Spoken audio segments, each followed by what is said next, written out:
तुम्हें कोई भी परेशानी, किसी भी तरह का चिंतन विक्षेप में नहीं आना चाहिए कि नाम जप के लिए जैसे बने, जैसे जबरदस्ती जिह्वा से आप नाम उच्चार, यहां जिह्वा की बात करें, केवल जीव से अभ्यास तुम बना लो, जो नाम तुम्हें प्रिय लगे या जो गुरुदेव ने दिया हो। जीव के द्वारा प्रभु के नाम की आवृत्ति अगर निरंतर होने लगे तो बहुत जल्दी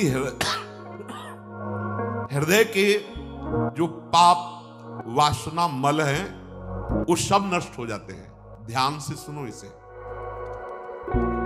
यदि हम बहुत काल तक, पातंजलि जी ने भी कहा, दीर्घ काल निरंतर सत्कार सेवितो दृढ़ भूमि, दीर्घ काल तक निरंतर आदर के साथ नाम जप करें, तो कह रहे जीव के द्वारा प्रभु के नाम की आवृत्ति निरंतर होने से पूर्व के जितने मल हैं, जितने संचित पाप हैं, जितने विक्षेप हैं, वो सब नष्ट हो जाते हैं। अभी तो शुरू ही नहीं किया है, अभी तो विक्षेप ही विक्षेप है, मल ही मल है। वो आप कहते हो हमारे दुख दूर हो जाए, नाम जप करो, दुख दूर होने की बात क्या, दुख की निशानी नहीं रह जाएगी। जैसे अगाध समुद्र में मछली किलोल करती है, ऐसे हरि शरण में जो जीव होता है, भजन करता है, उसे अपार सुख मिलता है। सुखी मीन जिमि नीर अगाधा। अब तीसरी बात है, ये बहुत क्रम से जोर की, जैसे स्मृति तो उससे सब कुछ अनुभव होगा, पर उसकी प्राप्ति नाम जप से होगी।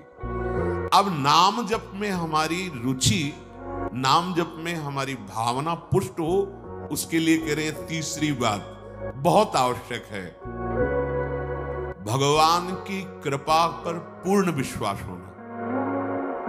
ये तीसरी जो बात है, ये बहुत जोर की बात है,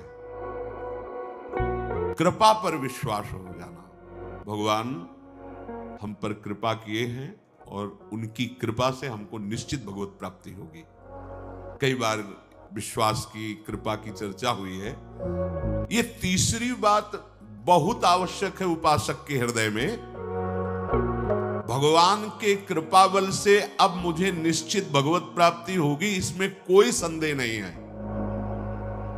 देखो, पहली बात, स्मृति से सब कुछ प्राप्त हो जाएगा, पर बड़ा कठिन है, क्योंकि स्मृति तो हमारी जगत के भोगों की चल रही, संसार की, देह की। तो बोले नाम जप जो है वो आपकी स्मृति को जागृत कर देगा। जितना आप अधिक नाम जप करेंगे, आपके पाप सब नष्ट हो जाएंगे। नाम जप में भी बराबर तो हिम्मत नहीं पड़ रही, आध घंटा थोड़ा समय। नाम जप कोई साधु महात्मा एकांतवास करके 24 घंटे प्रयासरत, उनकी बात हो सकती है। हमें तो जब मिला समय तब भले नाम, अभी इतना अभ्यास नहीं। तो बोले निरंतर नाम जप और स्मृति दोनों को जागृत करने की सामर्थ्य तीसरी बात में है। भगवान की हम पर बहुत कृपा है।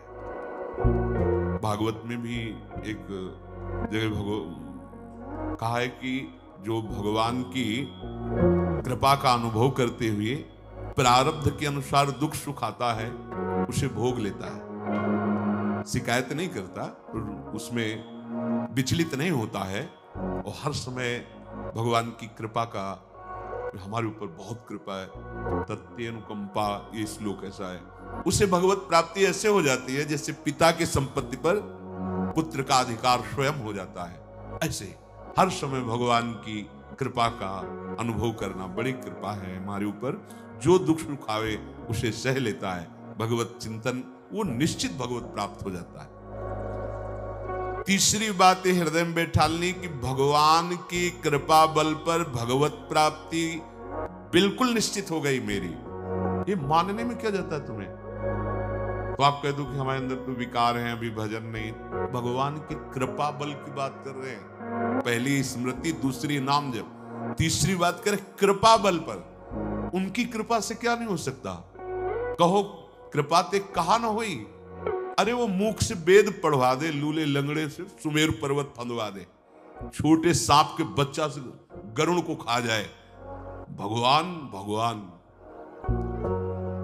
तीसरी बात बहुत जोर की है, जिसमें दोनों बातें आ जाएंगी, निरंतर नाम जप और भगवत स्मृति भी आ जाएगी। प्रभु के कृपा बल से प्रभु की प्राप्ति में अब कोई संशय नहीं है।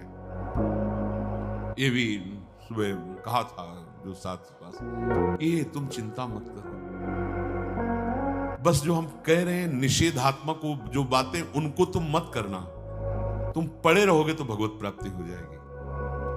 क्योंकि हम हैं किनके? श्री जी के। यहाँ जो भी आप छोटी सी भी चेष्टा कर रहे हैं, बहुत बड़ा भजन हो रहा है, महल में है, वृंदावनेश्वरी के धाम में है, एक छोटी सी भी चेष्टा, जैसे कहीं सोनी लगा दिया, कुछ भी जो भी चेष्टाएं कर रहे हो, खान पान संबंधी भी जो चेष्टाएं कर रहे हो, आपका भजन या फिर स्वार्थ आपने भजन गए, तुम चिंता मत करो भगवत प्राप्ति की। ये हम केवल निज जनों से नहीं, माइक से कहें कई बार कि आप सबको निश्चित भगवत प्राप्ति होनी, इसीलिए प्रभु ने धाम बुलाया, सत्संग सुलाया। अगर प्रभु को अपनी प्राप्ति न कराना होता तो संयोग क्यों देते? हम फंसे होते माया प्रपंच में। तो तीसरी बात कि अब हमें कोई संशय नहीं, मेरे को भगवत प्राप्ति निश्चित होगी, क्योंकि मुझे भरोसा है श्री जी का, मुझे भरोसा है वृंदावन का, मुझे भरोसा है आचार्य और गुरु का। अब ये बातें हमें डर पाओ मत। हाँ, हमारी कमजोरी है, हम अभ्यास कर रहे हैं भजन का, पर अब मुझे ये भय नर्क स्वर्ग अपवर्ग आस नहीं, ये आ गया भरोसे से, ये कृपा का भरोसा हुआ तो बात आ गई। मानो भगवान की प्राप्ति बस मेरे को हो ही गई, ऐसे रोज सोचना है। महापुरुषों के वचन है। तीसरी बात बहुत जोर की है, नाम जप और भगवत स्मृति इसी में आ जाएगी, क्योंकि भगवान की कृपा से सब कुछ हो जाता है। मुझे इस जन्म में भगवत प्राप्ति पक्का होगी, भगवान की कृपा बल से, प्रियाजू की कृपा से। अब मुझे ऐसी भावना करनी कि बहुत जल्दी भगवत प्राप्ति मेरे में अब अनुभव हो रहा है कि प्रियालाल की कृपा बढ़ रही है, विकार क्षीण हो रहे हैं, भाव बढ़ता जा रहा है, मुझे बहुत जल्दी भगवत प्राप्त, ये सोचना है, सोचना है। जब हम गंगा किनारे भ्रमण कर रहे थे तो एक लाल जी योगी नाम के महात्मा थे, तो रात्रि में, प्राय संत जन रात्रि में जगते हैं, तो उनसे मिलने गए, तो रेत में ऐसे कपड़े का वो तंबू उसी में थे। उन्होंने कहा देखो तुम्हें जो बनना है वो सोचो, जो सोचोगे वही बन जाओगे। तो छोटी सी डायरी रखते थे, लिखा उसी समय, आज भी वो लिखी रखी है, जो तुम्हें बनना है वो सोचो, वैसा सोचो, जैसा सोचोगे वैसा तुम बन जाओगे। सोचो, भगवान की हम पर बहुत कृपा है, हमारे अंदर दैवी संपदा बढ़ रही है, विकार धीरे धीरे क्षीण हो रहे हैं, मतलब मुझे प्रभु मिलने वाले हैं, मुझे प्रभु मिलने वाले। आप देखो इसका प्रभाव देखो, प्रभु की कृपा से अवश्य अवश्य अवश्य मुझे भगवत प्राप्ति होगी। बस अब तो भगवत प्राप्ति होगी ही, क्योंकि प्रभु की कृपा है। ये शब्द पकड़ो, अंदर तुम्हारे अंदर अपने में कोई बल नहीं, अपने में कोई साधना नहीं, पर यहां कृपा की बात है, भगवत कृपा, भगवत कृपा बल। अपनी असमर्थता, बहुत अमृत में वचन है, अपनी असमर्थता, अपनी अयोग्यता, अपना अनाधिकारपन, ये है क्या? मैं अधिकारी नहीं हूं भगवत प्राप्ति का, मैं योग्य नहीं हूं भगवत प्राप्ति, मेरे में कोई सामर्थ्य नहीं, ये है। पर भगवान की कृपा से मुझे इतना विश्वास हो गया कि मुझे भगवत प्राप्ति होगी। अब क्या समस्या है? देखो, बहुत आनंद की बात है, मुझे भगवत प्राप्ति होगी भगवान की कृपा से, श्री जी की कृपा से। ये शब्द इतना असीम प्रभावशाली है कि आप जो ही बात हृदय पे लाएंगे तो आपके सारे दोष, विकार, विघ्न, अड़चने, बाधाएं ये नष्ट होती चली जाएंगी। ये देखो महापुरुषों के अनुभव होते हैं। मत चित्तः सर्व दुर्गाणि मत प्रसादात् तरिष्यति, भगवान कह रहे मत चित्तः सर्व दुर्गाणि मत प्रसादात् तरिष्यति। सारे के सारे विघ्न, सारे के सारे दोष, सारे की सारी भगवत प्राप्ति में जो अड़चने हैं वो भगवान की कृपा प्रसाद से नष्ट हो जाएंगी। और मुझे भगवत प्राप्ति होगी। मत चित्ता सर्व दुर्गाणी मत प्रसादात, साधन प्रसादात नहीं कह रहे यहां, समझो, मत प्रसादात तरिष्यति, तू तर जाएगा मेरी कृपा से। ये मेरे प्रभु की घोषणा है कि मेरे प्रसाद से, मेरे अनुग्रह से तुम्हारे सारे विघ्न नष्ट हो जाएंगे और तुम त्रिगुणात्मिका माया को लांघ करके मेरे को प्राप्त कर लोगे। बस मेरी कृपा पर विश्वास करो, मेरी कृपा पर मत चित्त बन जाओ, अपने चित्त को मेरे में अर्पित कर। प्रभु की कृपा का भरोसा इतनी जल्दी दिव्य सद्गुण लाता है, ये पक्की बात है। जो दिव्यता आती है भागवती, वो भगवत कृपा से आती है, और ये कृपा तभी अनुभव में आती है तो, पर अनुभव में तभी आती है जब ये बात आ जाती है कि मैं असमर्थ हूं, मैं अयोग्य हूं, मैं अनाधिकारी हूं। पर भगवान की कृपा है, प्रभु की कृपा है हम पर, अब मुझे निश्चित भगवत प्राप्ति हो। ये तीन बातें जीवन में आना बड़ा कठिन होता है। असमर्थ हूं, अयोग्य हूं, अनाधिकारी हूं। जब ये बात आ जाएगी ना तो तृणादपि सुनी चिन्ह अपने आप आ जाएगा, अपने आप पूरा सूत्र भागवती को उतर जाएगा, क्योंकि मैं अनाधिकारी हूं, मैं योग्य नहीं हूं। पर भगवान कृपा का ये है कि उनके नाम, उनके रूप, उनके धाम, उनकी लीला की तरफ ये हृदय जा रहा है, वो अपनी तरफ घसीट रहे, पर मैं अनाधिकारी हूं। इससे क्या होगा? अहम खत्म हुआ, दैन्यता जागृत हुई, और भगवद आश्रय होने से हम जिसका आश्रय लेते हैं उसका प्रभाव होता है। जैसे अभी हम शरीर का आश्रय लिए तो देख लो हालत क्या की हुई है। ये शरीर, ये संसार विषम कहा गया है। देखो कैसी हृदय की जलन, अशांति, भोग, वासनाएं, ये सब किसके आश्रय से? शरीर आश्रय से। अभी भगवद आश्रय, अंदर से भगवद आश्रय, अंदर की बात है। यहां मैं अनाधिकारी हूं, योग्यता मेरे में नहीं है, मैं किसी योग्य नहीं हूं, पर प्रभु की कृपा हम पर है, निश्चित मुझे भगवत प्राप्ति होगी। कह रहे इसका इतना बड़ा प्रभाव है कि इसमें जो सामर्थ्य जागृत होती है, भागवतिक सद्गुण जागृत होती है, वो किसी साधना से नहीं, इससे बढ़कर कोई दूसरा उपाय नहीं है। विश्वास भगवत कृपा पर। तुलसीदास जी भी महाराज कहते हैं कि वस्तुतः मेरे में कुछ नहीं है, पर है तुलसी प्रतीत एक प्रभु मूर्ति कृपामयी है। मेरे में ऐसा कोई सद्गुण नहीं कि मैं अपने प्रभु को रिझा सकूं, पर यह विश्वास है कि मेरे प्रभु कृपा में है, कृपा मूर्ति है।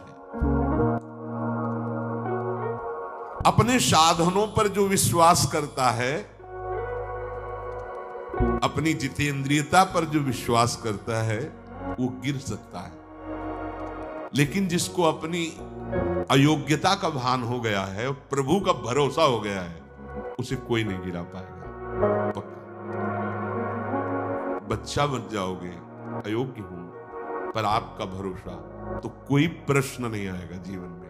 अगर प्रश्न आता है तो आप वाणी से बच्चा कहते हो, लेकिन अंदर अहंकार है, वो अंतर्यामी सद्गुरु जानता है। मोमन कबहु तुम्हें ही ना लागो, ज्यों छल छाण स्वभाव निरंतर रहत विषय अनुराग। अगर हम अपने साधन की बात करें तो वह अच्छा साधन तो विषय का कर रहा है मन। देखो हम कभी पद्मासन लगा के किसी विषय का ध्यान नहीं करते, बहुत सुंदर बात। मोमन कबहु तुम्हें ना लागो, ज्यों छल छाणी स्वभाव निरंतर रहत विषय अनुराग। भक्ति में तो छल कर रहा है, लेकिन विषय चिंतन में छल नहीं कर रहा है, ईमानदारी से, सच्चाई से विषय चिंतन कर रहा है। मेरा मन हे प्रभु कभी आप में ऐसे नहीं लगा जैसे विषय में ये छल छाड़ कर स्वाभाविक लगता है। विषय में कभी किसी को मन लगाना नहीं पड़ता है। देखो, विषय में कभी किसी को मन लगाना नहीं पड़ता, स्वाभाविक लगा रहता है, निरंतर लगा रहता है और अटल लगा रहता है। देखो, अटल का मतलब बस वो यही, शब्द स्पर्श रूप रस गंध इन्हीं में घूमेगा। कभी वो हट करके ऐसे प्रभु में लगा जैसा विषयों में लगा है। ज्यों छल छाण स्वभाव निरंतर रहत विषय अनुराग्यो। मेरे मन की दशा, मेरे इंद्रियों की दशा आपके अनुकूल नहीं है प्रभु, ये विषय के अनुकूल है। पर प्रभु मेरे मन में एक विश्वास हो गया है कि आपकी मूर्ति कृपामयी है और जीव ने नाम की ओट लई है तुलसी परतीत एक प्रभु मूर्ति कृपामयी है और नाम की ओट जीव ने ले ली है। बस अब सब कुछ हो जाएगा। चौथी बात, प्रत्येक प्राणी में, संसार की प्रत्येक वस्तुओं में मेरे प्रभु समाये हुए हैं। यहां सिद्धावस्था आती है। ये तीन बातें बहुत जोर की। पहली है भगवत स्मृति, इसी में सब कुछ हो जाता है, पर बड़ा कठिन है, इसलिए नाम जप जिह्वा के द्वारा, उसमें भी बहुत, कहां रोज नाम महिमा सुनते, इतनी प्रीति कहां हो रही।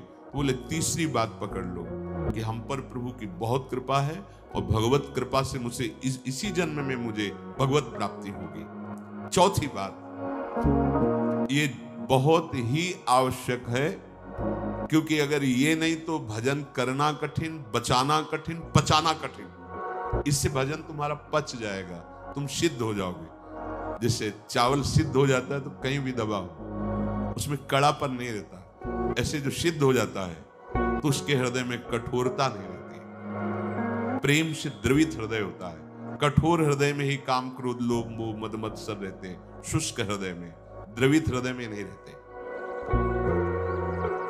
प्रत्येक प्राणी, संसार के प्रत्येक वस्तु में मेरे भगवान विराजमान है। कोई ऐसी जगह नहीं जहां भगवान ना हो। ये बैठालना है, हमें दिखाई दे रहा है, माइक है, दिखाई दे रहा है, लेकिन जब सृष्टि नहीं थी तो माइक नहीं था। जब सृष्टि नहीं रहेगी तो माइक नहीं रहेगा। बीच में माइक जो दिखा रहा है कौन? जो सृष्टि के पहले था, जो सृष्टि के बाद में, वही बीच में भी मत्ता पर तरम नान्यत किंचिदस्ति, किंचन मात्र कुछ और नहीं, मेरे प्रभु बने हुए हैं। प्रहलाद जी की सिद्धावस्था यही तो हुई थी गुरुदेव नारद की कृपा से। सर्वत्र भगवान है, तो खंबे से भी नरसिंह भगवान, नामदेव जी कुत्ते से भगवान को प्रकट कर लिया, श्वान में भी भगवान, भूत में भी भगवान। ये चौथी सिद्धावस्था है। उपासक को ये विचार हर समय रखना है कि हमारे सामने जो वस्तु है इस रूप में भगवान ही है, कुछ भी ऐसा नहीं, सब कुछ स्वयं भगवान बने हुए हैं। सच्ची बात है, वही बने हुए। ये छुपा छुपी का खेल खेल रहे हैं, बस आपको पहचानना है। मैं फिर दोहरा के बात कहता हूं, आप इस बात को पकड़ लीजिए। आपके सामने कोई भी कार्य की वस्तु आए या व्यक्ति आए या दृश्य आए, आपको सबसे पहले उसमें भावना करनी, मेरे प्रभु विराजमान। जैसे हरिवंश महाप्रभु क्रूर है, पापी है, दुष्ट है, संभाषण योग्य भी नहीं, पर उसके हृदय में राधा वल्लभ लाल हैं, भावना को, ये बहुत जल्दी काम बन जाने वाली बात है। मानो आप गृहस्थ में, आपका लड़का सामने आया, आपकी पत्नी सामने आए, आपके कोई मित्र सामने आए, आपको पहले याद करना है इनके हृदय में राधा वल्लभ लाल विराजमान। वस्तुता वही है पूरे, पर हमें पहली भावना करनी है। ये वृक्ष तो है, पर इस वृक्ष के अंदर प्रभु हैं। अगर प्रभु ना होते तो इसकी सत्ता ही नहीं है। प्रभु विराजमान है। अब मेरे इष्ट देव इसके हृदय में विराजमान है, पर मुझे जो स्वांग करने को मिला है, पिता का, पुत्र का, जो भी, बिल्कुल स्वांग वैसे ही करना है। अगर मालिक का स्वांग करना है तो हम नौकर से बर्ताव वैसे ही करेंगे, जैसे पुत्र से बर्ताव, पत्नी से बर्ताव, पर अंदर भाव देखना है, मेरे प्रभु इसके हृदय में विराजमान है, मुझे सेवा दी है। आपका यदि स्वांग सही निकला, देखो स्वांग सही निकलने का मतलब आप में ये कभी भाव नहीं आना चाहिए कि मैं पिता हूं। पिता का स्वांग कर रहा हूं, सामने आराध्य देव पुत्र के रूप में, तो डांटना भी वो पूजा हो जाएगी भगवान की।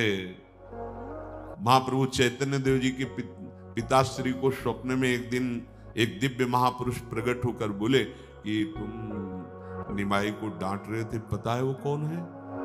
डांटना ठीक नहीं। तो उन्होंने कहा, देखो प्रभु आप कौन है तो मुझे पता नहीं, पर हमारे पुत्र रूप में वो आए हैं, तो अभी तो डांटा है, अगर आवश्यकता पड़ी तो चपत भी लगाएंगे, क्योंकि ये सौभाग्य देने के लिए प्रभु आएंगे। तो हमें जो स्वांग मिला है वो तो कर रहे हैं, पर सामने देखना है कि गुरु का स्वांग दिया है, पर स्वयं जगत गुरु सामने शिष्य रूप में बैठे हैं।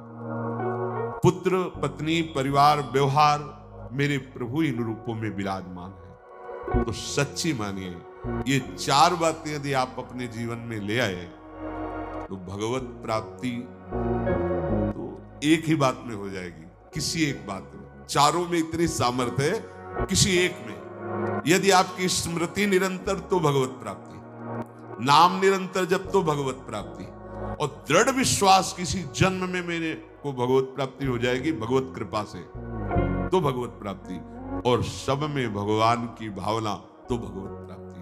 और जिसमें चारों ये पूर्ण हो गए तो सिद्ध महापुरुष हो जाता है।